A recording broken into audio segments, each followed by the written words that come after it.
setelah pernikahan pun saya belum pernah merasakan bagaimana melayani suami. Maghrib itu dia sudah pamit. Pada kenyataannya malam itu dia tidak kembali ke rumah. Qadarullah yang terjadi setelah 3 bulan, bukannya dia ngejemput saya gitu, tapi jatuh talak 3 lewat WhatsApp.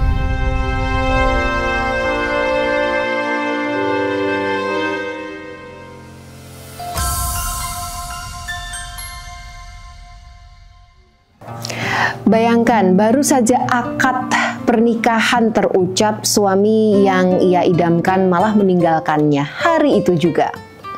Tak lama kemudian sebuah pesan singkat masuk, yaitu meminta agar buku pernikahannya agar dikirimkan untuk dibatalkan. Hati siapa yang tidak bergetar? Seperti narasumber kita hari ini yang tidak mau tertipu lagi, ia tidak ingin mengirimkan buku pernikahan itu. Namun siapa sangka 3 bulan kemudian lelaki yang pernah ia sebut sebagai suami selama 6 jam mengirimkan talak 3, langsung talak 3, hanya lewat WhatsApp. Merendahkan harga diri perempuan, itu adalah kata yang paling tepat bagi dia, pria yang tampaknya sempurna, memintaku menikahinya, kemudian menceraikanku dalam hitungan jam tanpa alasan yang jelas. Aku menikah jam 9 pagi, jam 4 sorenya ia menghilang bak di telan bumi. Belakangan ku ketahui ia ternyata menikahi perempuan yang ternyata diam-diam ia kencani saat kami akan menuju jenjang pelaminan. Aku hanya ingin bilang bahwa pria semacam ini tak hanya merendahkan perempuan, namun juga merendahkan dirinya, bahkan keluarga besarnya sendiri. Siapapun perempuan yang berhasil ia manipulasi, mungkin hanya karena rupa atau harta, pasti juga akan menyesali. Mungkin tidak kini, tapi nanti. Hingga detik ini, aku tidak pernah menerima jawaban yang jelas. Kuserahkan pada Allah yang membahasakan balasan terbaiknya.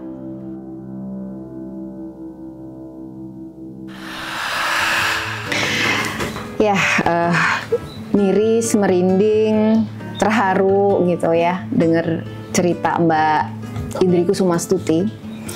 Boleh nggak diceritakan Mbak Indri secara timeline yang cukup singkat ya, tetapi merangkum semua cerita yang pernah membuat Mbak Indri sakit gitu tentang pernikahan yang mungkin sekali dan terakhir ya, pertama dan terakhir.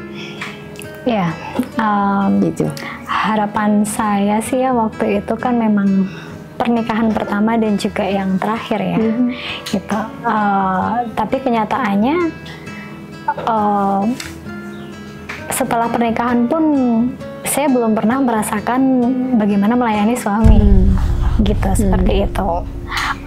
Membuatkan minum saja belum sempat gitu. Jadi kejadiannya sangat cepat, Mbak Hanum.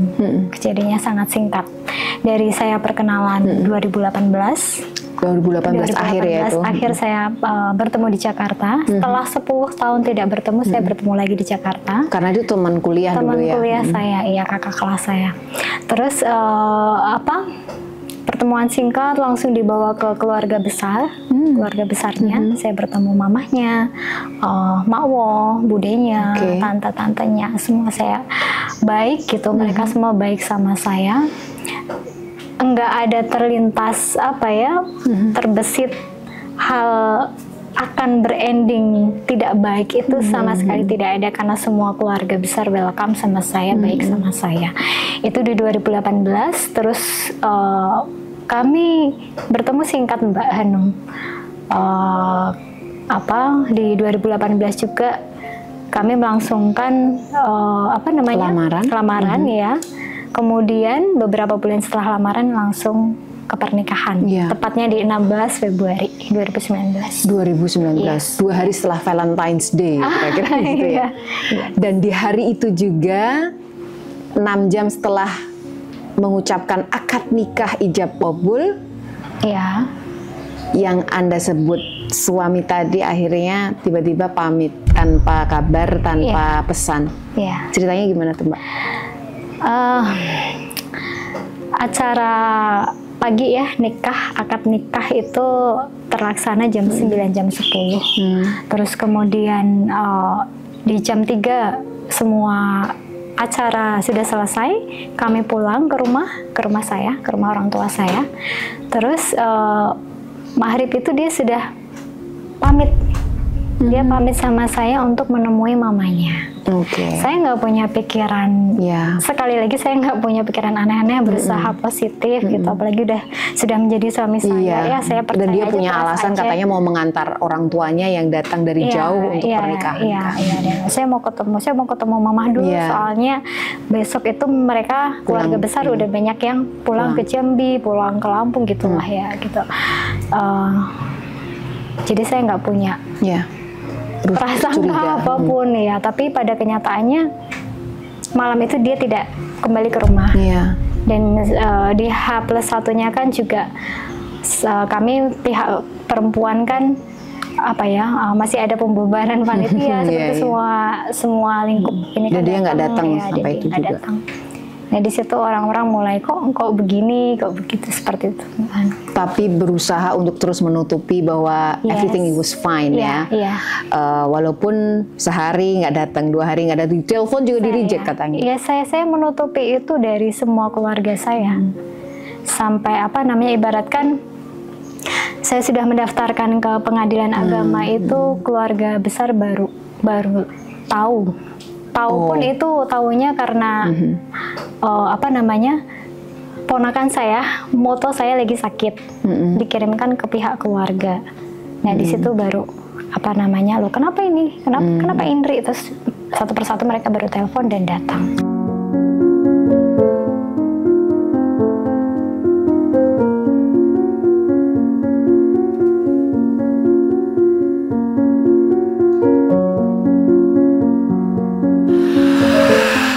Waktu habis menikah kemudian dia meninggalkan pakai alasan katanya mau bertemu dengan orang tua yang mau mengantarkan dan ini dan itu. Kemudian datang lagi, kemudian papi pamit untuk cari kerja. Datang lagi H+5. Dia datang lagi H+5 karena ada baju-baju yang harus dikembalikan kayak gitu. Terus banyak peralatan gitu yang harus dikembalikan. Terus dia sempat nganterin untuk mengembalikan, hanya singkatnya kita hanya 1 jam kurang lebih. Terus selesai itu dia pamit ke bapak ibu saya bahwa saya mau ke Jawa Timur dulu, saya nggak usah sebut kota nih, ke Jawa Timur dulu, saya mau kerja gitu, nanti saya kesini lagi jemput Indri setelah 3 bulan dia bilang gitu. Tapi ya qadarullah yang terjadi setelah 3 bulan bukannya dia ngejemput saya gitu, tapi jatuh talak 3 lewat WhatsApp. Tapi waktu pamit mau cari kerja dan akan menjemput Indri 3 bulan kemudian, bukankah kemudian timbul pertanyaan kok 3 bulan baru dijemput gitu? Artinya seharusnya seorang yang baru saja menikah kan kemudian ada pekerjaan atau tidak ya diboyongkan istrinya. Waktu itu apa yang membuat Mbak merasa maklum? Reasonnya dia karena kan dia harus mempersiapkan, rumah belum ada kayak gitu. Jadi saya nggak tahu Mbak Anung, saya iya aja waktu itu dan percaya gitu, trust aja gitu. 10 hari setelah pernikahan dia menelepon yang tadinya di reject terus ya. Tapi telepon itu ada maunya, yakni agar Mbak Indri mengirim buku pernikahannya untuk kemudian dibatalkan pernikahannya, mungkin di pengadilan di tempat dia tinggal gitu. Rasanya kayak apa itu Mbak? Tidak ada hujan, tidak ada angin, bahkan semua terasa biasa-biasa. Mungkin ketegangan lah biasa ya ketika mau mempersiapkan pernikahan, kadang berlanjut setelah pernikahan gitu ya. Tiba-tiba dia nelpon dengan harapan mau rekonsiliasi, ternyata harapan saya tuh masih banyak gitu, bahwa dia itu akan tiba-tiba kembali gitu, kembali baik gitu. Karena setelah proses akad nikah itu yang saya lihat kok dia berubahnya itu kayak orang asing yang nggak saya kenal, jadi beda banget.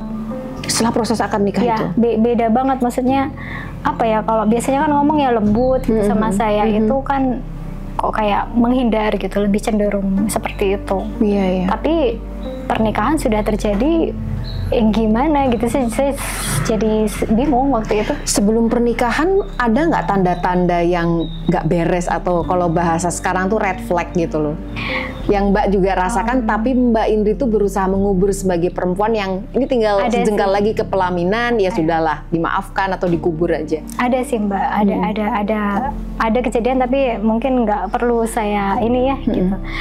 Yang bikin kok begini gitu, kok bikin kurang sreg gitu. Cuma waktu itu kan H-7 itu saat saya di Borobudur untuk mengurus segala macamnya lah gitu. Saya bersama dia itu di kantor KUA Borobudur gitu, itu sudah terasa sih kayak ada yang kok begini kok begitu ada gitu.